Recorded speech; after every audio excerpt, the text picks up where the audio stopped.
ja sam Gabriel. Jedan od onih koji su pred prijestoljem Svevišnjega.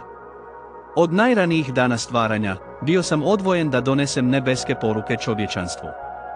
Ja nisam kao ti, stvoren od praha zemaljskog, ja sam duh, ali sam poslan iz ljubavi prema tebi. Kad Bog govori, ja se krećem. I danas sam došao k vama. Bio sam s Danijelom kad je postio i nastojao razumjeti vizije. Vidio sam njegovo srce iskreno pred Bogom. I bio sam poslan da kažem, Danijele, čovječe vrlo voljen, od prvog dana kad si prionuo srcu da razumiješ, tvoje riječi su se čule. Nebo ne zanemaruje iskrenu molitvu. On čuje svaki šapat tvog srca. Svidio vam se ovaj video? Zato se pretplatite na kanal i aktivirajte zvono da ne propustite nijednu vijest. I reci mi u komentarima.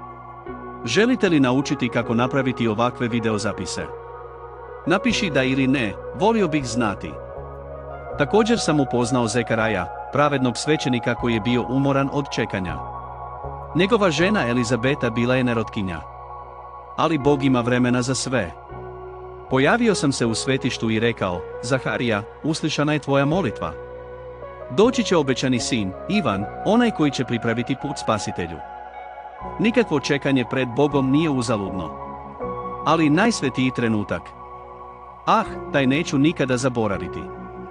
Cijelo je nebo stalo kad me Bog pozvao i rekao, idi u Nazaret. Sišao sam u to skromno selo. Ušao sam gdje je mlada žena tiho molila. Vaše ime?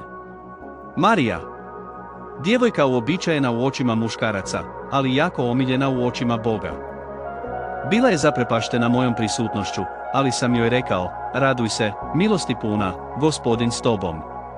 Objavio sam plan koji će promijeniti povijest svijeta. Rekao joj je da će roditi sina i da će se zvati Isus. Sin Svevišnjega. I u tom trenutku vječna riječ počela je boraviti među vama.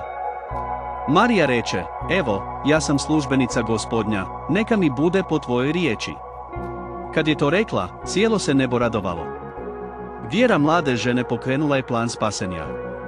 Ja, Gabriel, svjedočio sam kako spasitelj ulazi u utrobu žene. Čudo koje nijedan ljudski ne može u potpunosti pojmiti. Svidio vam se ovaj video? Zato se pretplatite na kanal i aktivirajte zvono da ne propustite nijednu vijest. I reci mi u komentarima. Želite li naučiti kako napraviti ovakve videozapise? Napiši da ili ne, volio bih znati. Od tada sam nastavio svoju misiju.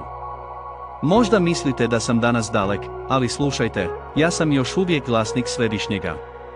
A danas sam poslan da te podsjetim da te Bog nije zaboravio. On vidi tvoje srce. On čuje vašu molitvu. A odgovor stiže. Nastavi vjerovati. Vosej, que esto uvindo esta mensagem agora, ocu esto olhando para vosej. Ha promesas que parecem distans, mas no esto es suicidas. Elas esto sendo cuidadas nos bastidores celestis. Deus fiel para cumplir tudor o que prometeu. O tempo dirino fela. Koliko puta ste plakali u tišini?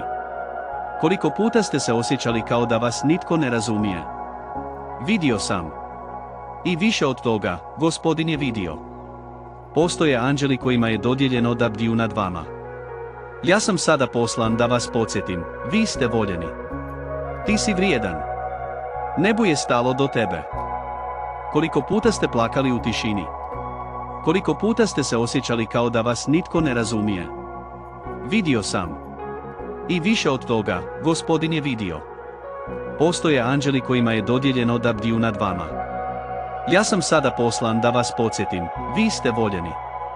Ti si vrijedan. Nebu je stalo do tebe. Kao što sam bio s Danijelom, Zaharijom i Marijom, danas sam ovdje. Ne krilima ili bljeskovima, nego živom riječju. Isti onaj koji održava svemir. Bog ti kaže, ne boj se. Jer On je s vama. Nemojte se užasnuti, jer On je vaš Bog. On te krijepi, pomaže ti i drži te svojom vjernom desnicom. Računati.